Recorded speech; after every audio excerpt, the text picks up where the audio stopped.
Fake news, folkens. Fake news. Det er noe dere hører ofte om dagen. Hva er det presidenten er oppe imot nå, for å si det sånn? Den presidenten, vet du, den kandidaten som folket valgte inn. For vi har, vet du, spesielt i USA,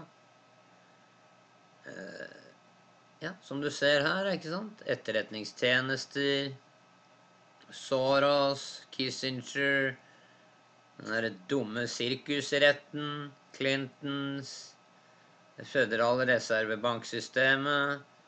Ikke sant? Dette er sånn, litt sånn, ja, globalistene, ikke sant? FBI, CFR, folkens, Council of Foreign Relations.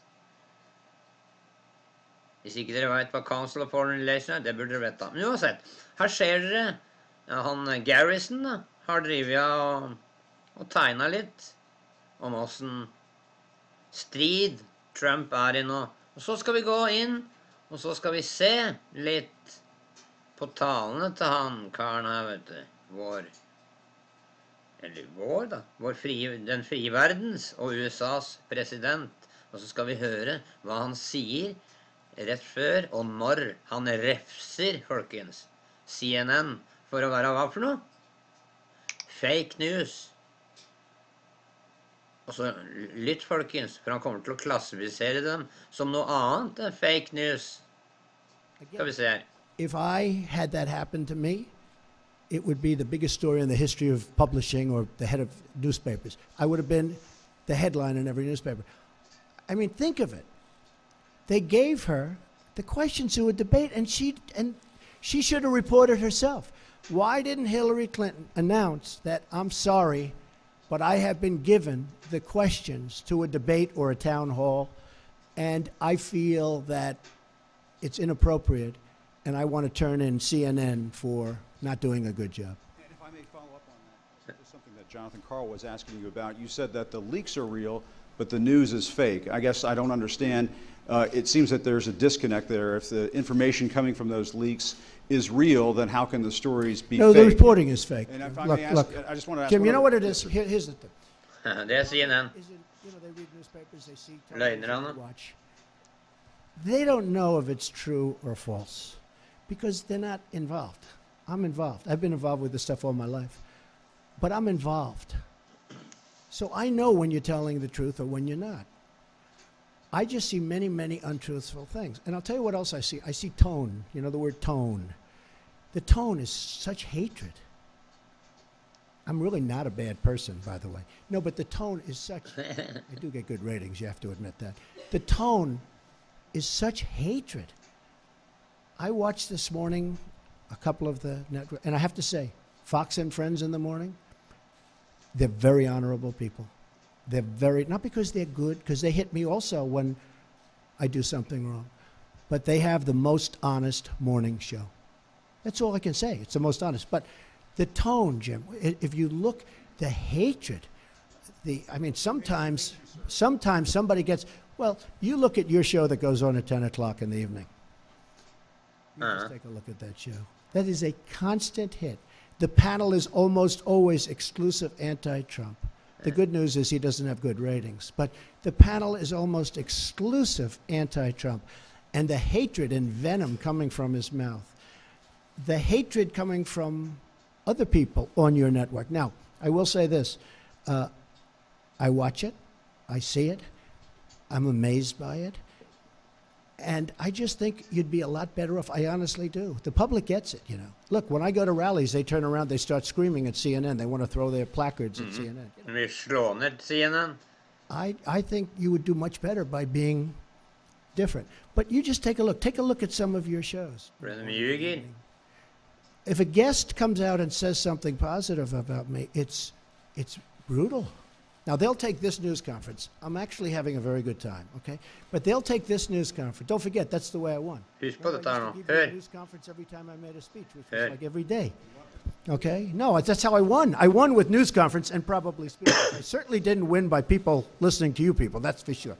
But I'm having a good time. Tomorrow they will say, Donald Trump rants and raves at the press. I'm not ranting and raving. I'm just telling you, you're dishonest people. But I'm not ranting and raving. I love this. I'm having a good time doing it. But tomorrow the headlines are going to be Donald Trump rants and raves. I'm not ranting and raving. Go ahead. Just one more follow-up. Should I let him have a little bit more? What do you think, Peter? Sit down. Sit down. We'll get it. Just because of the attack of fake news and attacking our network, I just want to ask you, sir. I'm changing it from fake news, though. Doesn't that undermine... Very fake news. I know, but...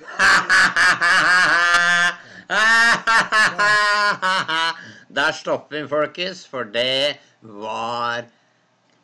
Altså en solid spiker. Uttalelsen var en solid spiker i kista til CNN, og den løgnaktige nettverket der, det kan jeg bevise for. Should not be out in the general public.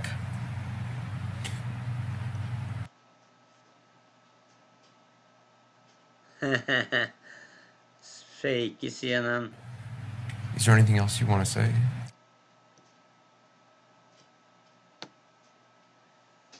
Dette CNN, folkens.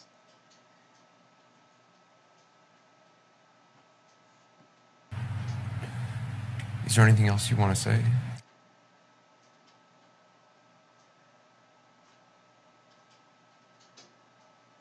Green screen kalles det. Fake news, CNN.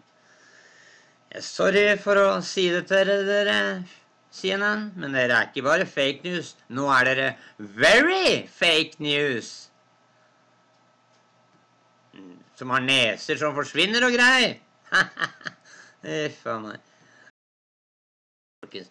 Hørte dere hva han sa om at i morgen, vet du, så vil dere skrive det i et negativt lys. Eller noe i det. Ord i den effekt. Se på dette, folkens.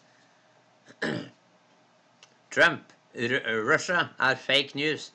President Donald Trump sier at å rapportere vedgående hans rådgivere, da, topprådgivere, om å kontakte russiske operativere fake news. Så med en gang, her vi altså, et par dager etter da, og CNN fortsetter sin løgnaktige ferd, vet du, inn i selvdestruksjon. Tror meg, disse selskapene her, de tøkker, vet du, folkens, og innrømmer at de har tatt feil. Derfor så vil de gå ned. De vil bli irrelevante. Dere vet, dem som vi kommer til å gå, vet du, og så bare kikke bort på, peke bort på, ikke sant, og kikke sånn kjapt bort på dem, og bare riste på huet, og så si, dette disse idiotene, vet du, som brakte oss inn i kaos, og inn i helvete, og som brakte verden inn i konflikt, eller på kanten av konflikt. Almost straight above us, there is a vapor trail coming from my right to my left, and there's a cloud of something. It looks like it might have been an explosion, a cloud, I'd say... Se på disse klovnene her, folkens. Det CNN fake news. Nei, unnskyld. Very fake news. Bare bløff, vet du. De står i Atlanta, folkens. I Atlanta, USA.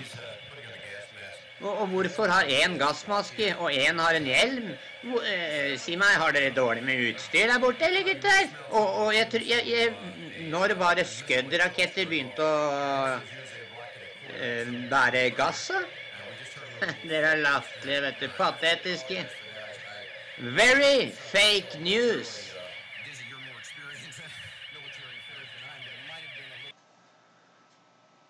Ok, og så tenkte jeg, du kan si, hvis du bare søker fake news, og så går du inn på bildeseksjonen, folkens, se her da. Så hva dette her for noe? Dette artikler og sånn som vanlige folk skriver, og CNN, og disse folka her, Washington Post, New York Post, sånne, de har også fake news, folkens. Politico, som en CNN-arm, BuzzFeed, ja. Alt det der. Hold dere unna det. De liberal presse, vet du, som styrt av disse menneskene her, folkens. Hør på dem. while it's only a couple of weeks since the inauguration, there's complete evidence, we've seen nothing that we can work, or I can work with President Bush on, and I'm disappointed because I thought that there might be some interest because of what he said in the campaign. Bush, vet du. Han heter Trump.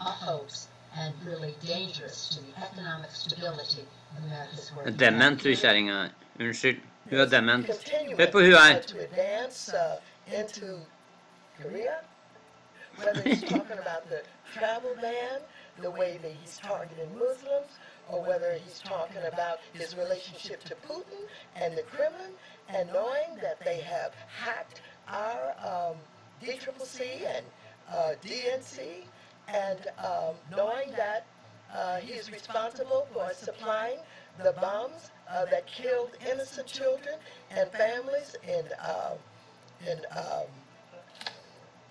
Aleppo. And the fact... What is Aleppo? And what is Aleppo? You're kidding. No. Aleppo is in Syria. Skal vi se her. Nå skal jeg finne til dere.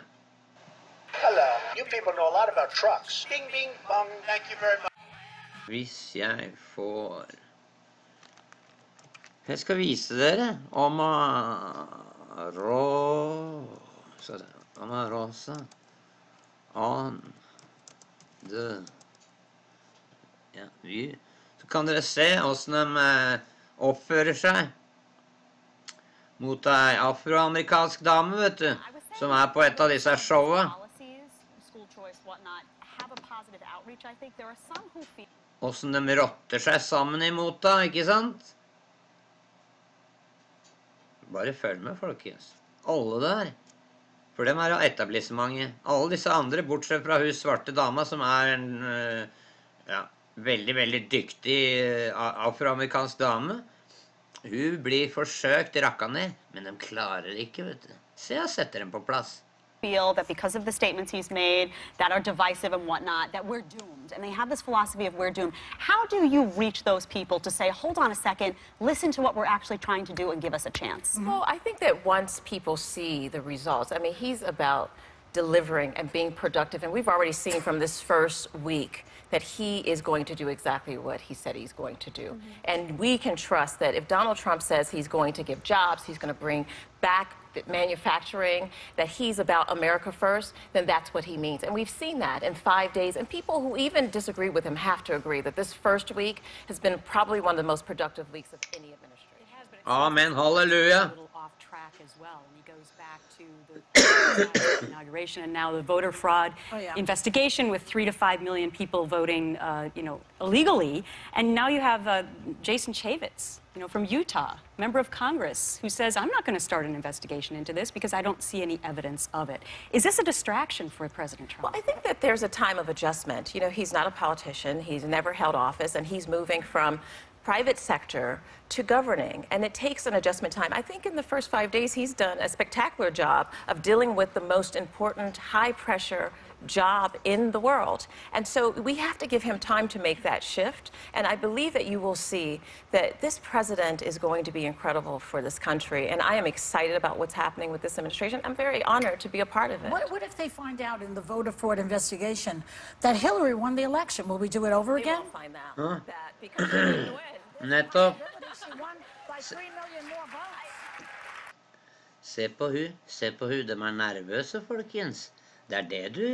Altså, tro meg, folkens, jeg har studert hvordan disse lederne og sånn driver og oppfører seg når de lyger, når de gjør det ene og det andre, når de prøver å overbevise deg, når de... Altså, jeg har studert kroppsspråket deres og ansiktsuttrykk av dem, så hun redd, og hun ljuger. Bare fortsett å holde øye med på hun, spesielt hun.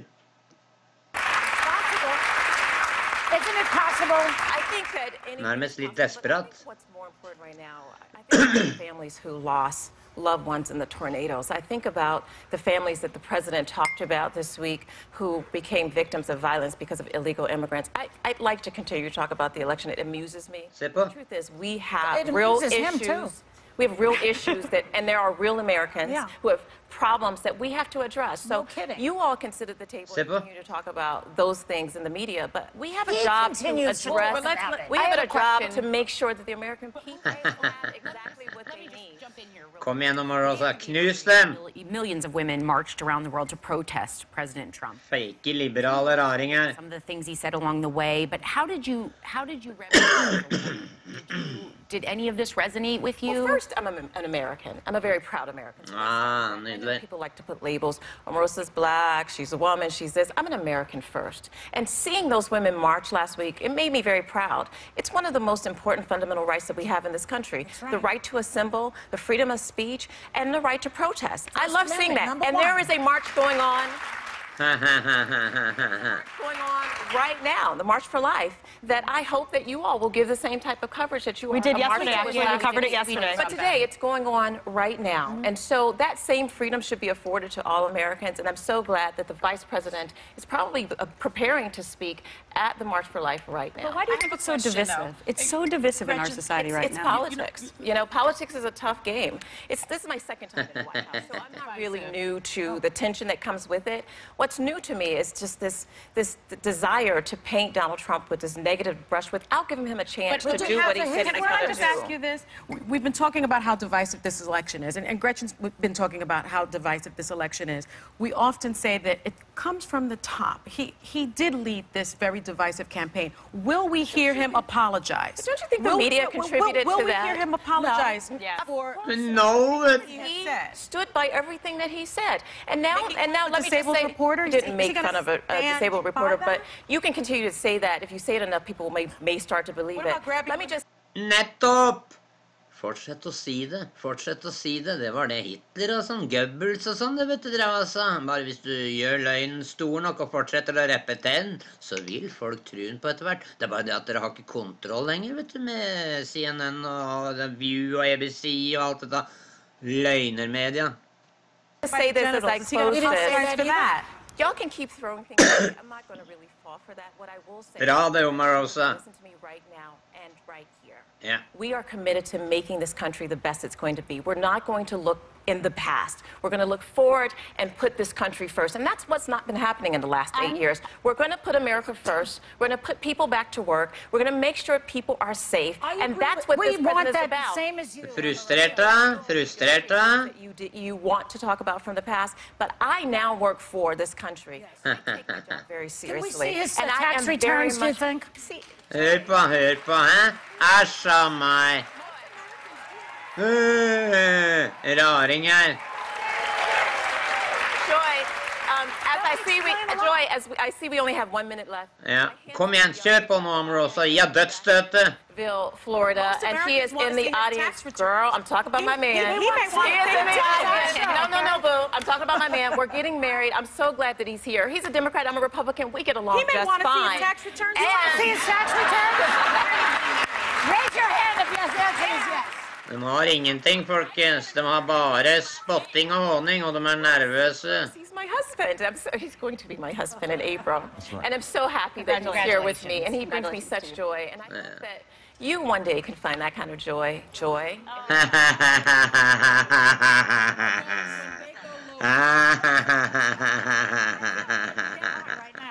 Thanks to Omarosa, and we'll be...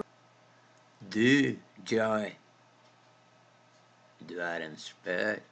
Jeg har følt med deg, jeg, under valgkampen. Og Gud, og mye rart du sa om Trump. Hæ? Som ikke var sant. Beviselig så. Sånne folk som deg. Og dette mediekonglomeratene deres, vet du. De 6 store mediehusene, vet du. Folket faller ikke for det lenger. Du har de der brukbare idiotene, vet du, som dere kaller dem. Det er ikke jeg som sier det, det er dere som kaller dem det. Disse brukbare idiotene, vet du, som går og holder disse demonstrasjonene når dere ytrer deres meninger, ikke sant? Har jeg rett? Ja. Ok. Sånn er de, folkens. De er fake, de ljuger, og de er en del av dette greiene her. Av den dype staten, av the deep state, som består av en hel rekke sterke komponenter, folkens. Og nå er de redde. De er livredde. For det Trump, han har bestemt seg for å gå til døden, om nødvendig. For å forandre situasjonen i verden. For å stoppe disse krigshisserne, vet du. Ikke sant? Og for å få en slutt på denne pengegivninga til, ikke sant, Børge Brende? Sånn at vi kan få slutt på alle disse krigene, vet du, som denne gruppa skaper, ikke sant? Og så vil vi ikke ha noe sånn hemmelighold, ikke sant, og spionering på våre egne. Hører dere det? Her i landet også? Ja. PST blir det her i landet, vet du. Ja. Nå må dere skjerpe dere, slutte, og det gjelder media her i landet også, TV-media spesielt. Slutt å ljuge for oss, gitt. Vi vet hva som foregår, nemlig. Og dere henger etter. Dere følger ikke med! Og vi, folket, som begynner å våkne opp til det, og jeg jobber imot dere, altså for å spre kunnskap om den sinnssykdomme løgnaktigheten dere bedriver. Og det kommer til å ta en slutt. Det kan hende det tar år før vi klarer å ta knekken på dere og løgnene deres. Men dere skal beseires, tro meg. Ok, folkens. Hvis dere har lyst på ekte nyheter, vet du, så burde dere gå til andre steder enn den der 7 og halv 8 nyhetene dere får, vet du, hver dag. Bare sånn at dere er klar over det. For dem forteller ikke hele og fulle sannheten, folkens. De er under kontroll av de samme 6 store, vet du, som vi kaller dem. Det burde dere lære mer om ved å sjekke den studien jeg nevnte for dere, vet du. Fra det sveitsiske teknologiske institutt, Network of Global Corporate Control. Bare å laste ned litt av PDF-fil. Ta ikke noe plass engang, du får plass på mobilen din, selv om du har en litt dårlig mobil.